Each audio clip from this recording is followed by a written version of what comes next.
Hello folks, whilst doing some research for some recent videos of mine, I've been absolutely disgusted by the number of cars listed for sale that appear to have been clocked. And in this video, I'm going to show you some easy, basic steps that you can take without tools to try and avoid buying a clocked car. Keep watching. So there are literally hundreds of examples on eBay and Auto Trader and Gumtree and Facebook Marketplace of cars that have blatantly been clocked, and some have been done for several years.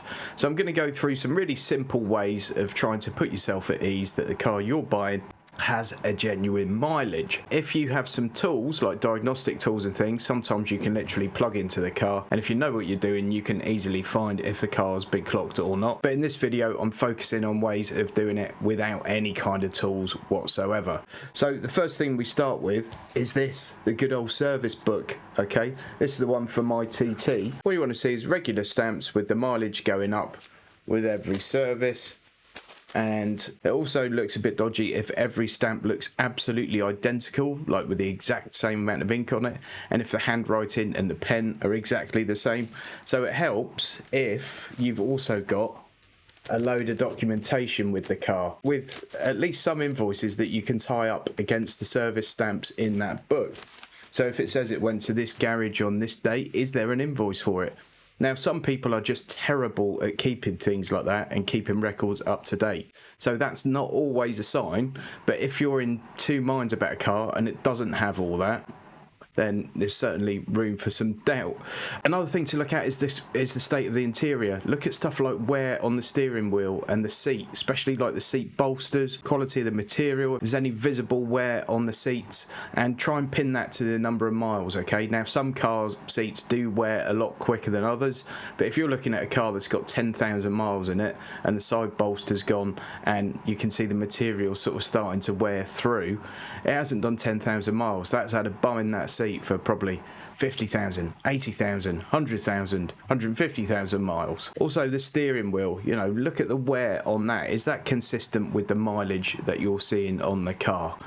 Look at the seat belt. Are there any signs of wear on the seat belt? And again, is that consistent with the mileage that you're being told is on this car? You can, of course, also ring one or two of the garages, particularly if they're main dealers, and just see if they did see the car at that date with that mileage on it. Not all of them are as good as they should be at things like that, but some of them would be able to tell you yes or no. Something else that always rings an alarm bell for me is when you see a car with a mileage that's just under the search filter mileage on that particular website. So for example, on Auto Trader, there's one of the search filters is like up to 50,000 miles. If you see a car that's done 49,800 miles, one of them's 100,000 miles. If you see one that's done 99,800 miles, 99,900 miles, 99,200 miles, just suspiciously close to that search filter. And this happens especially around 100,000 miles because that's like a psychological thing for a lot of people. They won't buy a car with over 100,000 on it. It's very, very suspicious indeed. And immediately when I see one of those, by the way, probably about 30 or 40% of the cars you see listed for sale will be 49,000 miles, 79,000 miles, 99,000 miles. As soon as I see one of those, I start digging around. If that's a car I'm seriously interested in, I would do as much research as I possibly can. Now, another thing is to check the MOT history. You can do that online for free. You go onto the government website. I'm putting the website address on the screen for you now. Pop onto that, and as we see here, we pop in the registration number, and that will take us through and show us all the previous MOTs for the car, and you can just see if the mileage goes up consistently. And what you might also see is in the past year or 2 years, the car suddenly does nothing.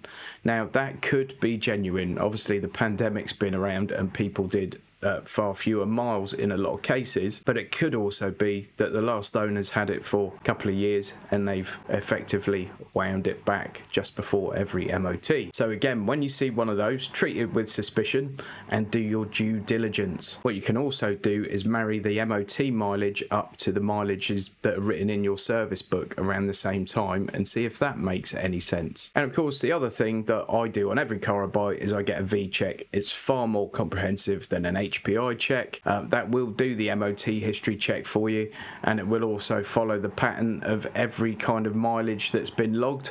So if that's been logged with DVLA when there's been a new change of keeper, if that's been logged at MOT, any time that's been logged officially, like with the DVLA for example, it will appear on that V check, and I'll show you a little image of how that looks now. But as you can see, it's a really steady gain. There haven't been any sort of years where it suddenly did nothing. It's just gone up as you would expect a car to go up. It's all consistent with the service record, and even though the car was in a pretty poor state when I bought it, it was honest. You can say that about it. Everything in the car was consistent with a car with that mileage. There weren't any sort of crazy wear indicators in there that gave me any suspicion. It was just a bit mucky and battered, and clearly hadn't been cared for particularly well by the previous owner. You will see lots of cars for sale with low mileages, and they're quite cheap, and they don't have any service history, or in the advert it just says service history. Now when it just says service history, that could mean that they've just serviced the car and they've got a receipt for it. It could be just that. Even partial service history, it could mean that, or they've got 2 receipts or something like that. If you're paying next to no money for a car and you don't care if it only lasts you for a year, go for your life, okay? If you're putting serious money into a car and you want to ensure that it doesn't let you down in future, you're not suddenly going to get a massive bill, you know, the engine's not going to suddenly drop out of it, then I would strongly suggest you always look for something with full service history, and that you do your due diligence on that car. So you run something like a V check on it, you really go through the service history, you look at things like wear on the seat, you look at things like steering wheel wear. Obviously, if you know someone with diagnostic tools that know what they're doing, you could just get them to come and plug it in and sort of verify the mileage for you that way as well. But when people think about high mileage, they often just think about the engine. A classic thing you'll hear on something like an old 1.9 diesel Golf or something is, oh, it's only done 200,000 miles, they'll go on for 500,000. Some well cared for examples will. That engine will go on if it's serviced regularly and everything else. However, everything else in that car's got 200,000 miles on it. The gearbox, all the running gear has got 200,000 miles on it. Every component in that car, unless it's already been replaced, has got 200,000 miles on it. So you don't want to be buying that car thinking it's got 80,000 miles on it. So 80,000 miles, that's a very different proposition. I hope you found that one useful, folks. It's just a quick video, and I made it purely out of frustration and anger for the countless cases I've seen of cars advertised right now, quite a lot of them for good money as well, that just smell so fishy, it's unbelievable. So yeah, hope you found it useful. Don't forget to give the video a thumbs up, and don't forget to subscribe if you haven't already done so. I will pop my link to VCheck in the video description.